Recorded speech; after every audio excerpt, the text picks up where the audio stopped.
An article was published on theroot.com yesterday titled, "Whiteness is a Pandemic." First of all, the author of this article is black, Damon Young, and I'm white, so apparently I can't say anything about it because I'm white and he's black and only white people can be racist, but here's a newsflash, this article's fucking racist. Second sentence of this article is, "Whiteness is a public health crisis. It shortens life expectancies, pollutes air, constricts equilibrium, devastates forests, melts ice caps." Yo, what are you talking about, bro? Now, this dude is going back and forth between whiteness and white supreme, and I don't understand how this guy thinks that these two things are interchangeable. If you're going to say that whiteness, the pure act of my skin being white, kills people and devastates forests, like, what are you talking about, dog? What specifically are you talking about, fam? This article has 17,000 views. All right. He takes the incidents that happened in the Atlanta area massage parlors yesterday, saying that this is an act of white supremacy, which it might be, but there's no evidence to suggest that it is. This issue is 1 day old, and this guy is just drawing these conclusions because there was a white guy that perpetrated these horrible acts. But he also shot white people, so it's like, what are you even talking about, bro? Yo, journalism is trash, and the fact that this article even has a platform to be consumed is just ridiculous. The fact that 17,000 people would consume this, and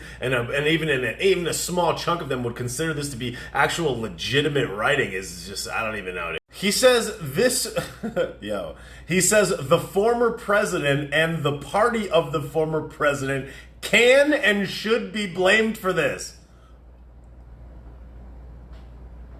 Sure.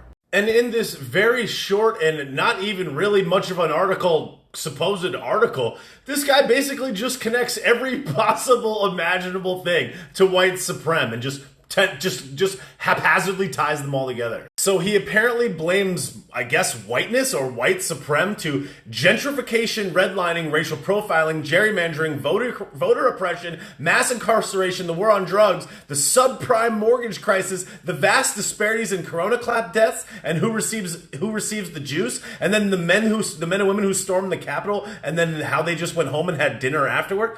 Like, what are you talking about, dog? Gentrification is defined as the process whereby the character of a poor urban area is changed by wealthier people moving in, improving housing, attracting new businesses, and typically displacing current inhabitants in the process. Now, as it specifically relates to gentrification, nothing in the definition of gentrification has anything to do with somebody's race, just simply having more wealth. Now, this guy seems to casually forget that 76% of the population of the United States is white, so naturally there's going to be number disparities purely on that simple fact alone. This is just yet another example of somebody looking at the pure numbers and being a racist. Saying that whiteness, just purely whiteness, has anything to do with any of this stuff is completely, totally unfair. This dude's a racist.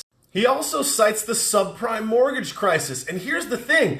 Last time I checked, a mortgage document was signed by a person on their own accord. Nobody put a gun to your head and forced you to sign a mortgage document. Now, you can say that there are disparities, and you can say that it was unfair, and you can say that people maybe got tricked, but you can't attribute that to just whiteness, just the simple fact of being white. And quite frankly, it's pretty racist to just attribute anything to purely just being white.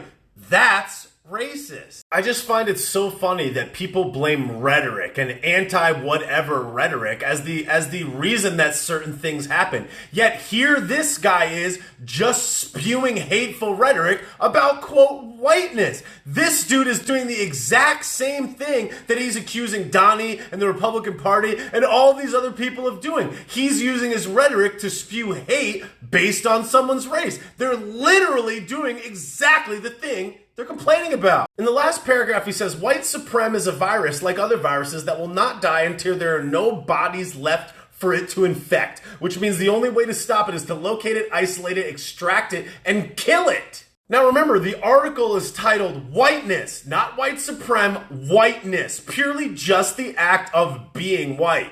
Yet he's interchanging it with white supreme throughout the article and suggesting that it needs to be extracted and killed. It would be really cool if people like Damon Young would have a little bit more self-awareness as they demonize people and then do the exact same thing that they supposedly are so against. You can't fight racism by being racist. You shouldn't just assume that because someone's white that they are racist. You should also not assume that the only people that can be racist are white people. There's lots of racists out there. There's lots of people that do racist things. And this article is yet another perfect example of somebody being, talking, and acting racist. I hope that the lesson that people get out of this is that reverse racism and pretending to hate racism and fighting racism by being racist is counterproductive. And this is not helping or benefiting anyone. This is hateful racist rhetoric that has absolutely no upside for anyone. It's just this dude venting his frustration and looking for someone to blame. I've never heard of this guy before today. I just know that he's a blue check mark on Twitter. He's an opinion columnist for the New York Times,